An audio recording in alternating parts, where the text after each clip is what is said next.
El invitado de hoy, Informativo Forever, FM.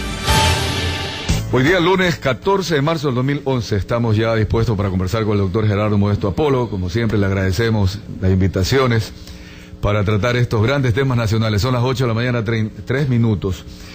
Primero, pediremos al doctor Gerardo Modesto Apolo una apreciación general por lo expuesto, ya que él nos ha favorecido también con su audiencia, de Jorge Sosa, quien es uno de los abogados defensores de los ex empleados de Capac en la demanda que presentan en contra de esta empresa, y también la exposición que ha hecho el abogado Ramón Jiménez, procurador de Capac. A esto es obvio, como es un tema general, para comenzar, habría que agregarle también el tema de la Holcim, Cervecería Nacional, ECAPAC, en lo que es constitucional y laboral. Bienvenido, doctor. Háganos una exposición general. ¿Qué apreciación usted ha tenido de acuerdo a la intervención de ambos actores en el tema de los ex trabajadores de Capac? Gracias, Washington. Para mí siempre un honor estar en esta prestigiosa radio. Tanto el doctor Jiménez como el doctor Sosa se fundamentan en una resolución de la Corte Constitucional, la cual no hace otra cosa sino plantear principios generales para la interpretación y la procedencia o no de una reclamación constitucional, a guisa de una reclamación que hacen ciertos empresarios de una industria láctea conocida. Por eso es que los mismos argumentos le sirven al uno y al otro, porque lo que se dedican a hacer más o menos en unas 12 páginas la Corte Constitucional es a justificar primero por qué ellos son competentes, segundo, cuáles son las normas que deben de reglar todas las situaciones de carácter constitucional, tercero, cuáles son los principios que deben de ellos adoptar para la interpretación, cuarto, hacer el vínculo para esta transición de un derecho formal, que es el que nos ha venido rigiendo siempre al Ecuador, esto es códigos, leyes rígidas, la aplicación de la ley, del código, etcétera, para poder llegar a una administración de justicia, pasar a lo que es el sistema anglosajón, que es la casuística. El problema básicamente está dado en que no se ha establecido un criterio de transición para esta nueva forma de normativa. Lo lógico sería que, al igual que se hace en temas económicos, se establezca que todos aquellos casos nuevos que involucren la violación de un derecho constitucional, por tanto, de un derecho natural, porque los derechos humanos se refieren siempre a los derechos naturales universales, todos aquellos nuevos casos que sean resueltos por la Corte Constitucional generarán jurisprudencia que en este caso, al contrario que anteriormente, sí generan derecho. Aquí el problema está dado en que se saltan la irretroactividad de la ley, por lo tanto, barren de un solo tajo con lo que es instituciones como la prescripción en el derecho laboral y con el hecho de que la ley solo rige para lo venidero. Todo esto es lo que crea y genera esta confusión. Yendo al tema de Capac, no debemos de perder de vista que ECAPAC es una institución pública cuya finalidad es brindar servicios. ¿A quién? A la comunidad. Aquí estamos enfrentando dos derechos. Uno, que es el derecho de los ex trabajadores al trabajo, y el otro, que es el derecho de la comunidad a que los dineros que han sido recaudados por ECAPAC sean devueltos a la comunidad en servicios. Por lo tanto, dejando en este momento de lado, que luego vamos a tratar el tema de la prescripción, el tema laboral, por lo tanto, habría que ver entre esta contraposición de derechos, cuál es el derecho principal, el de la comunidad o el de un grupo de personas que pudo haber sido o no perjudicado. En este momento no vamos a entrar a esa disquisición. Entonces, de acuerdo a las normas de la interpretación y de la ponderación en el neoconstitucionalismo, se tiene que establecer una siguiente escala. Es primero, ¿existe o no el derecho? De existir el derecho, ¿se ha vulnerado o no el derecho? Y si se vulneró el derecho, hay que determinar si existe un derecho superior al vulnerado, de manera tal que si se restituye el derecho reclamado, no se estaría a lo mejor perjudicando un derecho superior, como sería en el caso de Capac, el de la comunidad, al distraer ciertos valores que debieron de haber sido o fueron ya invertidos en mejoras para la comunidad, sería iluso y sería por demás ilegal e inconstitucional el que dichos valores sean distraídos del beneficio de la comunidad para resarcir, entre comillas, un tema que es netamente económico. Yeah. Básicamente eso en cuanto a lo de Capac. En lo de la Cervecería Nacional, el tema es una discusión entre derechos o no derechos violados universales contra los trabajadores. Y aquí sí entramos en el tema laboral. La reclamación es laboral. Punto. Porque se deriva de... es un efecto, el pago de las utilidades es un efecto del contrato celebrado entre la Cervecería Nacional con sus trabajadores. ¿Ya? Es un efecto económico. ¿Qué derecho natural viola? Natural ninguno. Si vamos al derecho del trabajo, el derecho del trabajo es un derecho natural en tanto en cuanto se considera que el trabajo es el medio por el cual el ser humano puede llevar de una manera digna, decorosa, pan a su casa y le permite a su vez vivir de una manera digna, decorosa. Esto es alimentación, estudio, etcétera, etcétera. Pero ese derecho al trabajo no es vulnerado en su gran mayoría por el empresario, que puede tomar la resolución de decir hasta aquí llegó nuestra relación laboral, y al romper ese derecho está compelido a pagar una indemnización. La pena es el pago económico. Tanto es económico y no natural que no se guarda prisión porque usted despide a un trabajador, sino que lo que hace es resarcir económicamente esa lesión que usted produce en esa persona en el momento de decirle te vas, y rompe en ese momento la estabilidad que le representa a esa persona poder llevar de una manera decorosa y digna a su casa el pan. Doctor Gerardo Modesto Apolo, dentro de esta primera exposición suya, yo quisiera destacar el tema que usted nos acaba de agregar, el del derecho anglosajón, que permitiría de alguna manera ir como creando jurisprudencia paulatinamente, aplicando la nueva Constitución y esto que en algún momento también hemos conversado del neoconstitucionalismo. En otras palabras, para que nuestros amigos oyentes estén incorporados en este tema, sería que Inglaterra y el imperio anglosajón, en todo caso, iban aplicando desde cero. El partido comenzó 0 minutos y allí aplicaban esta ley, por eso ellos no tienen constitución escrita. En el caso de Ecuador ya teníamos constituciones, veníamos una y otra a través de la redacción, discusión de constituciones y aplicación de leyes. Aplicar el asunto casuístico que usted menciona como derecho anglosajón en medio del partido es lo que está provocando problemas. Efectivamente, efectivamente. En ese plano tenemos el tema de la ley 121, si es o no un derecho individual o colectivo para que sea laboral o sea constitucional, los integrantes, etcétera. Es decir, una serie de novedades que hay que discutirlas. Comencemos con la ley 121. La ley 121 fue dictada precisamente para reglamentar la indemnización de los despidos a ex trabajadores de agua potable en su momento, en 1998. Los dirigentes del comité de empresa, y aquí está como antecedente, y es más, un representante de la organización gremial, la Unión General de Trabajadores del Ecuador, solicitaron a aquel entonces el Tribunal Constitucional que declare inconstitucional la ley 121. Y luego la resolución le dice que sí es constitucional. Este tema, ¿cómo replantearlo ahora diciendo que no fueron todos los actores que hoy día están con la demanda de protección, que por lo tanto en interpartes no interviene cuando usted ha visto esa Gaceta 001 constitucional de la actual Corte, en donde una parte dice esto me favorece y la otra parte dice a mí también me favorece? ¿Qué apreciación tiene ya específicamente sobre la ley 121, declaración de constitucionalidad o no? A ver, nosotros tenemos que ubicarnos en el momento histórico para poder juzgar. En el momento histórico en que se dicta la ley 121, estábamos bajo la égida de la normativa pura, esto es, rigiéndonos por lo que dice la ley, el código, la constitución, reglamentos, etcétera, etcétera. Era, en resumidas cuentas, la aplicación de la norma escrita.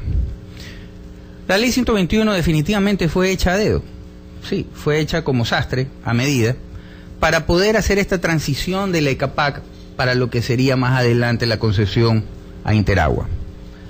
¿Qué derechos se vulneraron, por decirlo de alguna manera, si es que se vulneraba algún derecho? El derecho que dicen que se ha vulnerado es el derecho a la contratación colectiva. No es verdad. porque el derecho a la contratación colectiva que establece la Constitución es el derecho a que todas las personas pueden agremiarse y asociarse. Eso no está prohibido. Pueden celebrar contratos colectivos. En el momento en que se celebran contratos colectivos, lo que se genera es una obligación económica. Los contratos colectivos tienen dos ramas o dos finalidades. La primera de carácter económico, mejorar sueldos, remuneraciones, etcétera, etcétera. Y la segunda de orden social, que es obtener beneficios como guarderías, mejoras en alimentación, etcétera. Pero siempre van a ser económicos, temas económicos. Entonces, el derecho de asociación no está vulnerado. Ese sería el derecho constitucional o el derecho universal violado. De acuerdo. Que no ha sido violado. Hay que especificar ahí porque podría darse la confusión. El derecho constitucional a agremiarse. Así es. Pero en materia de contrato colectivo, ya en lo laboral, sí había derecho que respetar porque era ya un acuerdo entre las partes. Obviamente, es un acuerdo entre las partes. Y la ley, o sea, el acuerdo entre las partes es ley para las partes. En ese momento nosotros tenemos que tener claro que en todo contrato colectivo existen normas de carácter subjetivo y de carácter económico y también de carácter penal. ¿Qué sucede donde se viola ese derecho? Donde se viola ese derecho hay sanciones establecidas en el mismo contrato o en la ley. Doctor, derechos que son irrenunciables. Son derechos irrenunciables. E imprescriptibles hasta... A ver, los derechos imprescriptibles. A ver, los derechos de los trabajadores son irrenunciables.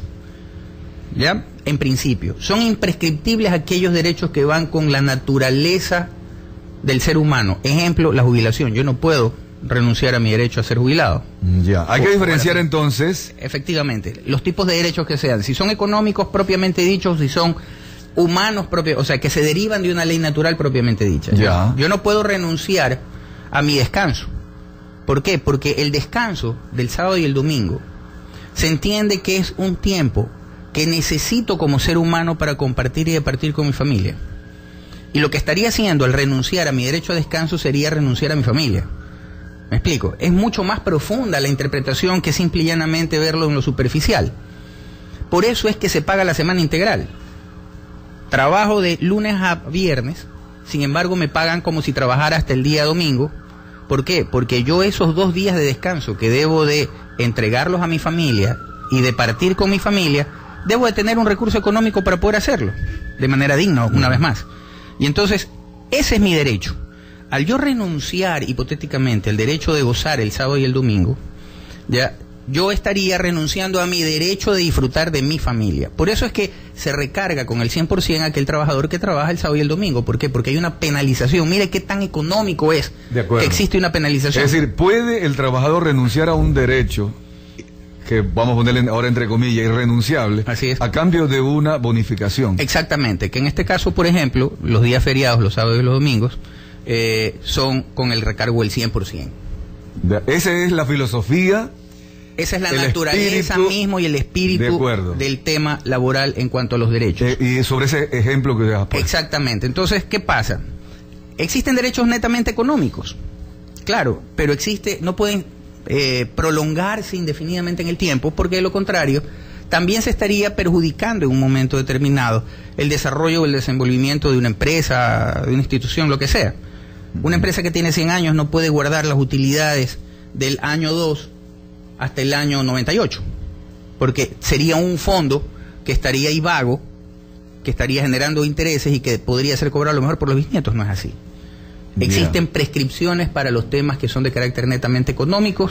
Ahora, por ese tema, al ser netamente económicos, es decir, laborales, habría entonces la intención de llevarlo al aspecto ya constitucional. Obviamente, lo que se está tratando es decir, se está violando el derecho a la asociación y el derecho a yo gozar. Eso es lo que se denuncia. Así es, pero no hay violación al derecho a la asociación. Porque no es que se ha dicho, se impide que se generen organizaciones sindicales o que los trabajadores se agrupen o se agremien en gremios sindicales. No lo dice. Lo que dice simplemente es, a partir de la presente fecha se generan un sinnúmero de circunstancias para que pueda darse esta salida. Ya. En esa misma situación, Washington, si nosotros tomaríamos el criterio del doctor Sosa y de los trabajadores, muy válido por cierto, pero del criterio de los trabajadores y del doctor Sosa, estaría en la misma situación, entonces, el decreto 4 y el 8 de la Asamblea Constituyente, porque también limitaron derechos constitucionales, entonces, en ese caso, de los trabajadores, y tanto así que aquí sí hace una dicotomía. Elimina la tercerización para el sector privado, pero lo mantiene en el sector público o en aquellos en que se tiene economía mixta.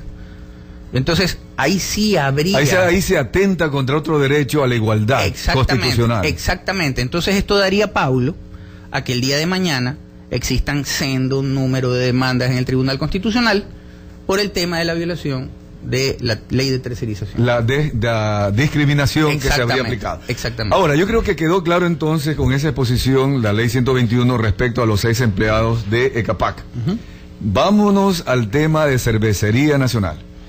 Allí, al reclamar utilidades, ¿qué es? ¿Laboral o constitucional?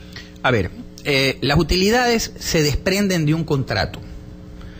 Yo no puedo repartir utilidades a quien no es mi trabajador, primero. Por lo tanto, el némesis del asunto, el inicio del tema es la relación laboral contractual.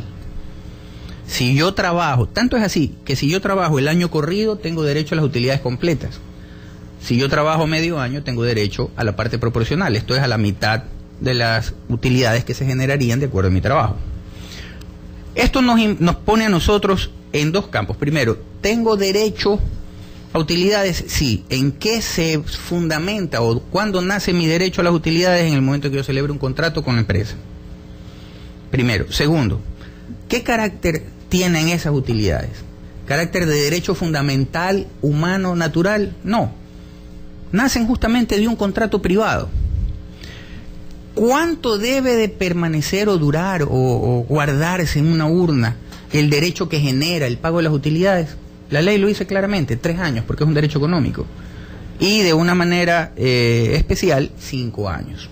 Excepcional, 5 años. Siempre y cuando no se haya interrumpido antes de los 3 años el tema de la prescripción. Entonces, ¿qué es lo que tenemos aquí en el tema de la cervecería? Nosotros tenemos un hecho económico que, de acuerdo a la ley, está sujeto a prescripción. ¿Qué prescribe? No prescribe el derecho a recibirlas, prescribe el derecho a exigirlas. ¿Qué diferencia hay ahí? Que aparentemente sería lo mismo. No es lo mismo, por una sencilla razón. Porque yo puedo tener, por decirle algo, una letra de cambio que es exigible hasta 3 años, ¿no verdad? En el valor ejecutivo. Ya. Es decir, hay una fecha de caducidad. Exactamente. La caducidad ejecutiva, de yo ejercer la acción ejecutiva, de ir con el documento ante el juez y decir, no importa qué es lo que lo generó, qué es lo que generó la obligación, pero este título que dice letra de cambio, título. Claro, el título que es la letra de cambio, en este caso la utilidad que surge de un contrato, ya está vigente. No han pasado los 3 años para que pierda esa categoría, para que se transforme, por decirlo de alguna manera. ¿Qué pasa cuando pasan los 3 años? Se convierte en civil. ¿Tengo derecho a reclamar? Sí. Mantiene el derecho, pero ya no a través de ese instrumento. Exactamente. Se convierte en un asunto civil, ya no mercantil. ¿Me explico? Ya. Entonces, en este caso, ¿qué es? Los trabajadores de la Cervecería Nacional, a los 3 años de no haber ejercitado su derecho a reclamar, prescribió su derecho a reclamar, de acuerdo a la ley, sobre esos valores. ¿Esos valores les corresponden o no? Sí. Pero el ejercicio para cobrarlos prescribió a los 3 años y de manera excepcional a los 5 años. Entonces ahí tenemos que hacer una operación matemática y también viendo en el tiempo. Si reclaman las utilidades del año 91, máximo pudieron haberlas reclamado hasta el año 95. Y así sucesivamente. ¿Cuáles serían las exigibles de acuerdo a la ley? Todas aquellas que a partir del 2010 hacia atrás no hayan pasado de 3 años. Esto es al 2007. Bien, entonces esa es la razón por la que quienes auspician a los 6 empleados de ECAPAC también, volviendo atrás un poco, y al tema de utilidades específicamente de Cervecería Nacional, buscan que esto no sea materia laboral, sino ya constitucional, en donde sí se permitiría, pongamos así entre comillas, la apertura de este juicio que estaba ya sellado. Pero ahí viene el tema de la cosa juzgada. No, además de la parte... Más allá del tema de la cosa juzgada, Washington, lo primero que tienen que determinar es si existe o no un derecho constitucional, léase derecho humano, léase derecho natural, que está siendo violado. El derecho a cobrar una utilidad que a mí me permite mejorar mi economía, ¿es un derecho natural? No. Sí, yo creo que en ambos casos quedó en lo laboral. Así es. Entonces olvidémonos de CAPAC y de cervecería, que es un tema laboral, de acuerdo a esta argumentación, y no constitucional. Pero vamos a hablar de términos generales. Supongamos que sí hubiera sido la vulneración de un derecho constitucional, antiguamente sellada por el Tribunal Constitucional de aquel entonces. Ahí viene el tema de la Gaceta 001, que usted ya la ha leído también, que tanto una parte como la otra parte consideran que los favorece cuando hablan de interpartes. Claro, pero es que más allá del tema de interpartes, ahí en la misma Gaceta establecen que se respetará y se propenderá a la seguridad jurídica primero, y la seguridad jurídica, si no se fundamenta en la cosa juzgada, no hay seguridad jurídica. El sostén, la base, el pilar de una seguridad jurídica es la estabilidad jurídica, y la estabilidad jurídica la establece también la cosa juzgada, el no ser juzgado dos veces por lo mismo. Ahí se estaría violando la Constitución, el non bis in idem que decían los latinos. Yo no puedo ser juzgado dos veces por la misma causa. Entonces, esa es parte de la estabilidad jurídica. La misma resolución 001 establece que la Corte Constitucional está llamada principalmente a establecer el respeto al debido proceso y la seguridad jurídica. En este caso, el tema de Capaca, el tema de Holcim, el tema de la Cervecería Nacional están violando la seguridad jurídica. ¿Cree usted que Holcim todavía tiene derecho a reclamarle, ya no a los trabajadores que se llevaron las utilidades, las habrán ya consumido, sino al Estado cuando un ministro ordenó el pago? Por supuesto que sí, porque recordemos nosotros que de acuerdo a la ley jurisdiccional, toda resolución tomada por un funcionario público, fuere de lo que fuere, y que trajere consecuencias en un momento determinado, pueden ser demandadas las mismas. ¿Y qué es lo que va a hacer? El Estado va a pagar, pero a su vez va a repetir contra o va a contrademandar al funcionario público. El funcionario público. Así es. Bien, ahora voy a llevarlo a otro tema que aparentemente no puede existir una explicación por qué relacionarlo con la entrevista que le hice a Carlos Vera, cuando ellos también han presentado una demanda internacional por haber atentado en contra del derecho, primero, a la revocatoria del mandato al cambiarle las reglas del juego prohibidas en la Constitución ecuatoriana en medio camino del proceso. Y esto fundamentalmente se lo hace en base a que se denuncia que en Ecuador no existe una Corte Constitucional, sino un Tribunal Constitucional que se autonombró.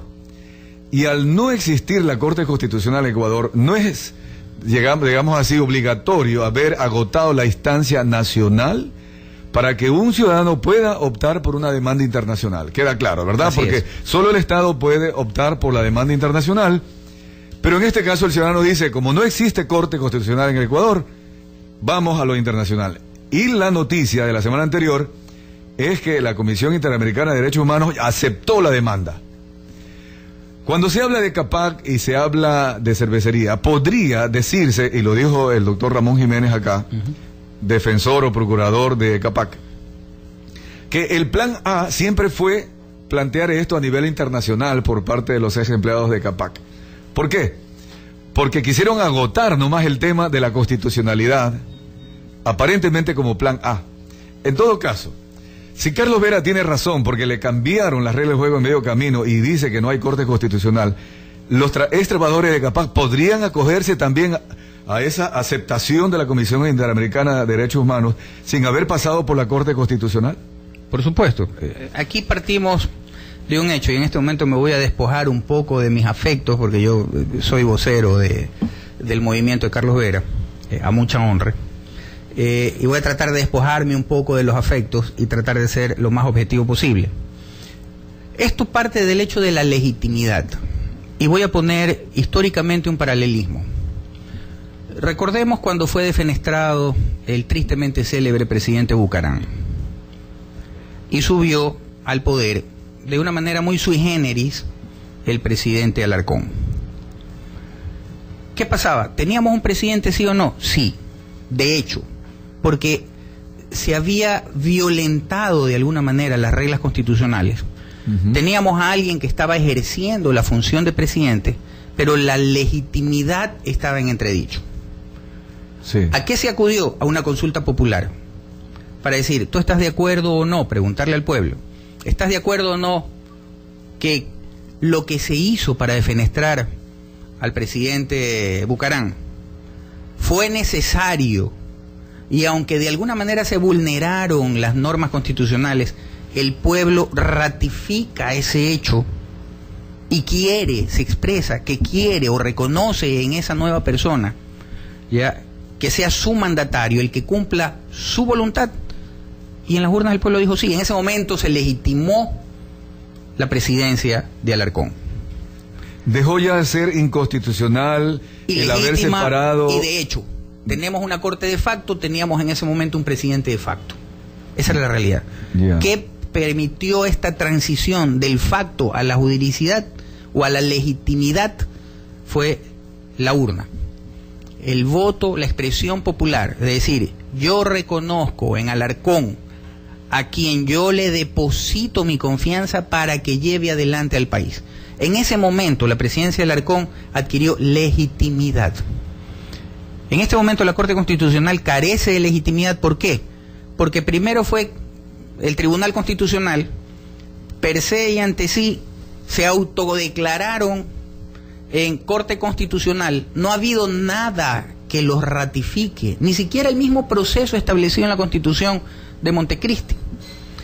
Y de hecho todas sus resoluciones en un momento determinado podrían ser consideradas nulas porque le falta legitimidad. Es una corte de hecho, de facto. Y eso no lo resuelven los ecuatorianos. No lo resuelven los ecuatorianos. Es más, ¿qué podría pasar? Sino a nivel internacional. El día de mañana una demanda, la demanda del mismo Carlos Vera, ¿ya? Podría decir, ¿sabes qué? Todo lo resuelto por... Nosotros lo acogemos, sí, ¿por qué? Porque efectivamente no goza de legitimidad la Corte. ¿Existe la Corte? Sí. ¿Está emitiendo fallos? Sí. Los fallos, en resumidas cuentas, son aceptados o no por las partes. Y en el momento en que yo la acepto, ¿no, verdad? Yo me comprometo, pero no porque le estoy dando validez jurídica propiamente al tema, sino porque de una manera u otra me allano a esa resolución, o porque creo que tiene validez jurídica. Pero el problema es la legitimidad. Para mí, particularmente, ya estoy convencido de que la Corte Constitucional, por muy...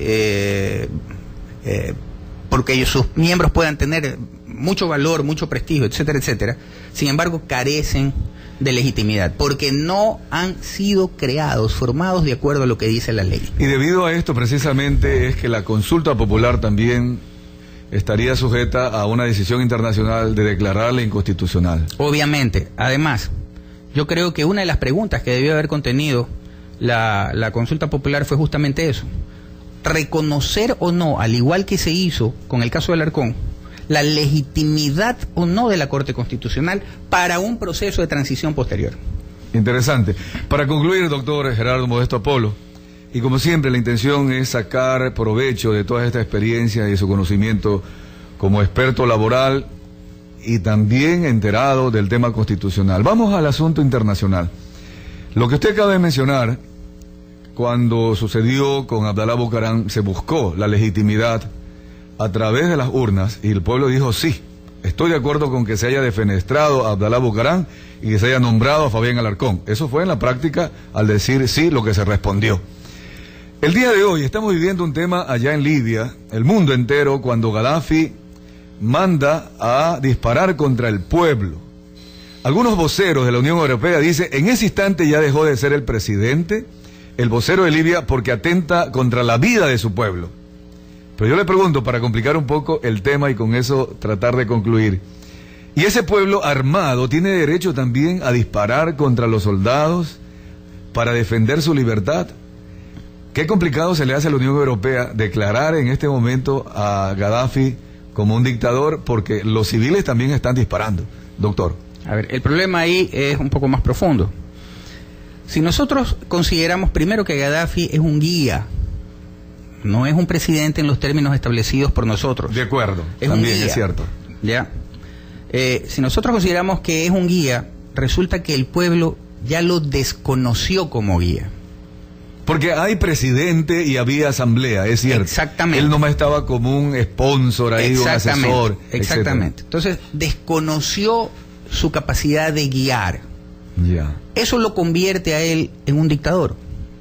Al convertirlo en un dictador, en el momento en que comienza a disparar contra el pueblo, pierde también, suponiendo que sea presidente, pierde la legitimidad, porque al momento en que el pueblo se levanta contra el mandatario, por decirlo de alguna manera, ya sea pacíficamente y peor aún en armas, significa que le ha retirado su mandato, le ha retirado su confianza, y en ese momento pasa a ser ilegítimo su gobierno. Ahí le hago una pequeña interrupción. Pero el gobierno ecuatoriano ha dicho que los problemas de Libia lo deben resolver entre los libios, a pesar de lo que dice la información internacional de que el presidente o el guía Gaddafi está disparando contra el pueblo.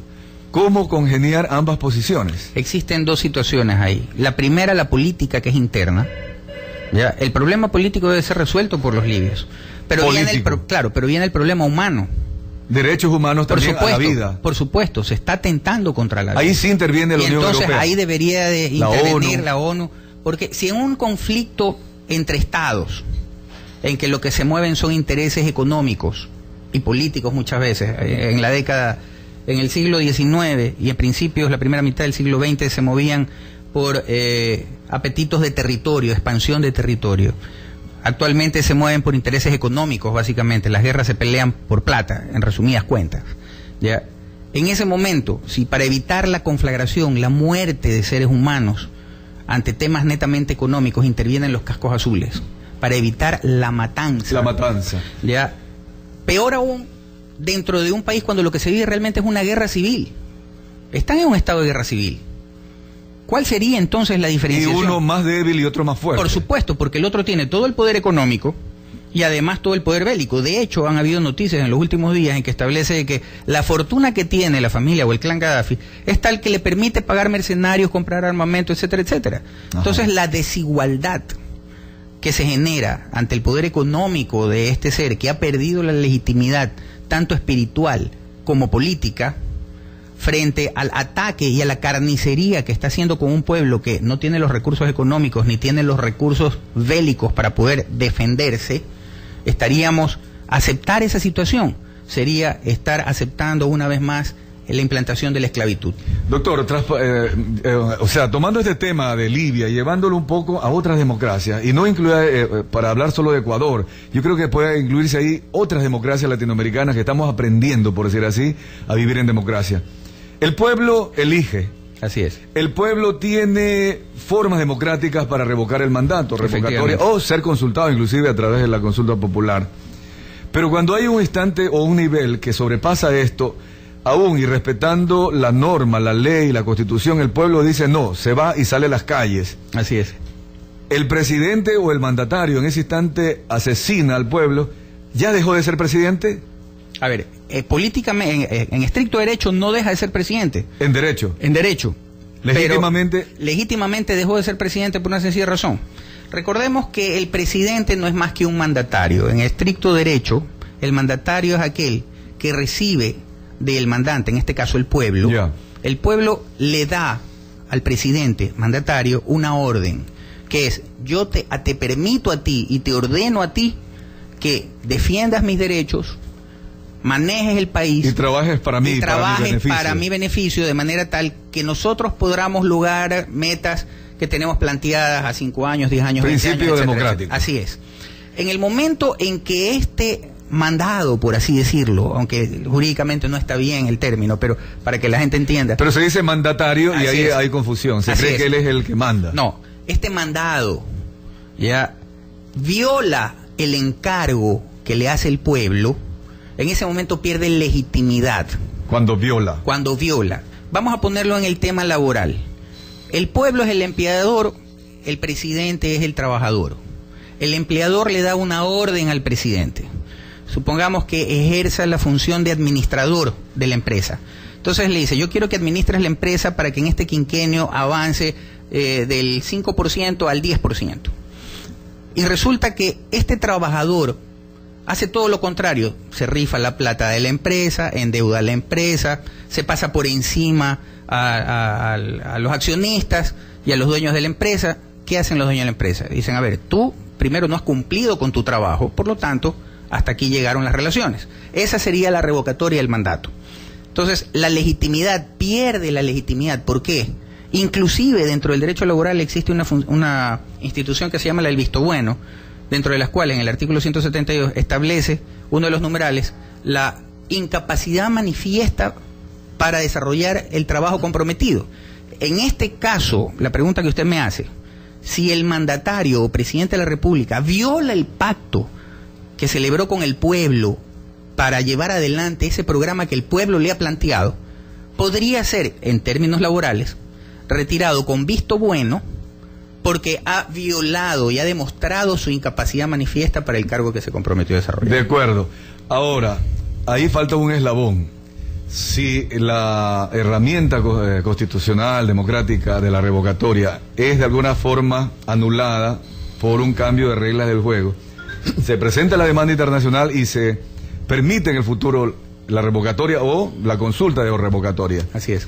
Se mantendría en cánones normales de democracia. Así es. Pero si el pueblo siente que se le frustra esa opción, llegará a derivarse en otras acciones, que es más o menos lo que podría pasar o lo que está pasando en otros países.